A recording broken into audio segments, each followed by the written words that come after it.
Air merupakan salah satu sumber daya alam yang sangat memiliki peranan penting bagi kehidupan manusia. Salah satunya untuk kebutuhan pokok sehari-hari. Seluruh makhluk hidup membutuhkan air untuk bertahan hidup. Air dapat digunakan untuk kebutuhan rumah tangga, keperluan industri, perdagangan, pertanian, dan sebagainya. Penting bagi kita semua untuk saling menjaga agar air yang kita gunakan tetap terjaga kelestariannya dengan melakukan penghematan, tidak membuang sampah sembarangan yang dapat membuat pencemaran air sehingga terganggunya ekosistem yang ada.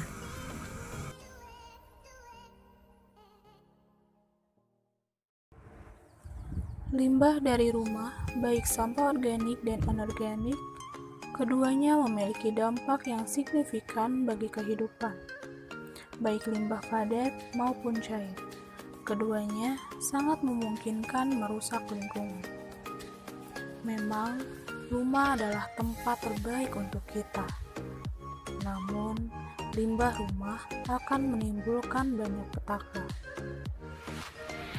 Jika tidak dikelola dengan baik, limbah-limbah itu akan merusak kelestarian alam.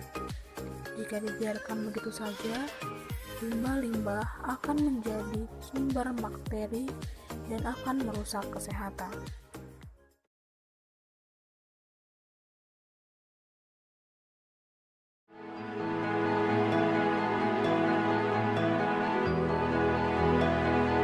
Memisahkan botol plastik dari sampah lainnya sehingga lebih cepat dilanjutkan ke proses daur ulang. Begitupun dengan sampah kantong plastik, gabungkan dengan sejenisnya sehingga dapat dijadikan sebuah karya seni atau dapat langsung didaur ulang. Sampah karton atau kardus biasanya akan didaur ulang menjadi kertas untuk tempat telur atau menjadi karton yang baru. Dan juga sampah sisa makanan bisa dimasukkan ke lubang biopori.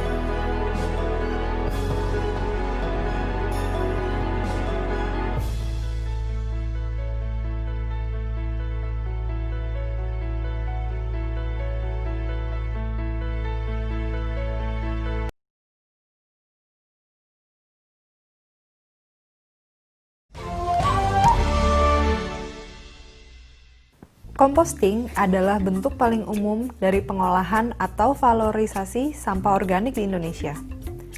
Kebanyakan TPS menggunakan metode ini untuk mengolah fraksi organik dari sampah perkotaan.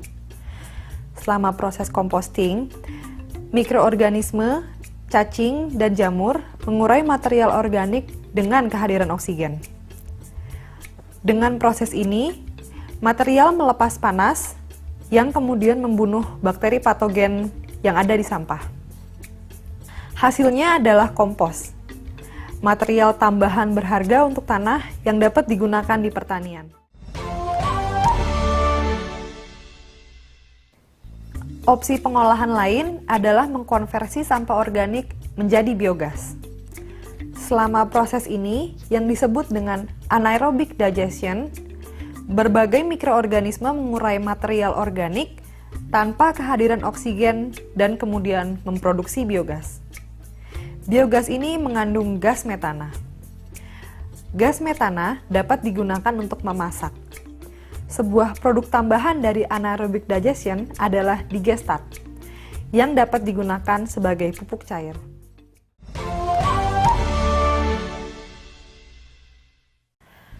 Sampah organik juga dapat diolah menggunakan metode vermicomposting. Pada proses ini, sampah dimakan oleh cacing, yang kemudian cacing dipanen dan digunakan sebagai bahan baku pakan hewan, sebagai contoh untuk pakan ikan. Kemudian, residunya dapat digunakan sebagai kompos yang dikenal sebagai vermikompos di pertanian.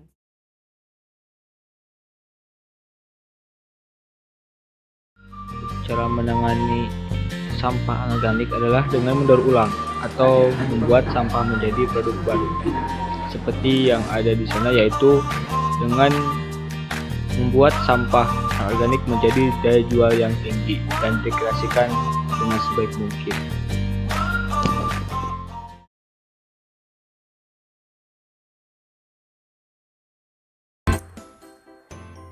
Dalam aktivitas rumah tangga, di setiap perkotaan, masyarakat umumnya membuang sampah jenis ini secara tercampur dengan sampah rumahnya.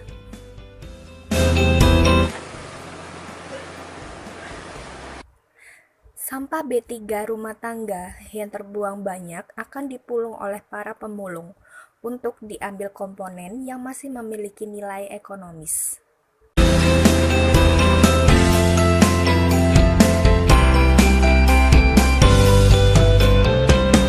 Yang memiliki sifat korosif, mudah meledak, dan mudah terbakar. Contohnya, botol pembasmi serangga, baterai bekas, kemasan cat, aki, dan sebagainya. Dampak negatif yang mungkin terjadi yaitu pencemaran tanah dan air yang berada di sekitar lahan pembuangan akhir.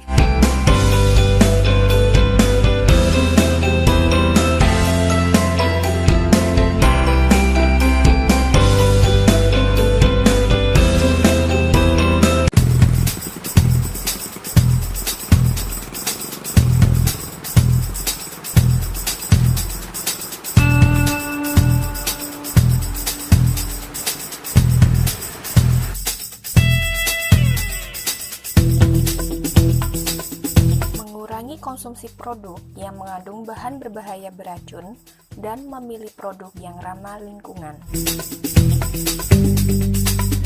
Memahami pentingnya upaya pengelolaan lingkungan yang disebabkan oleh bahaya bahan-bahan berbahaya beracun. Pemilahan dan pewadahan adalah kegiatan memilah sampah B3 dari sampah organik dan anorganik oleh masyarakat di rumah-rumah. Kemudian memasukkannya ke dalam kantong plastik atau wadah lain yang berbeda sebelum diangkut oleh petugas pengumpul.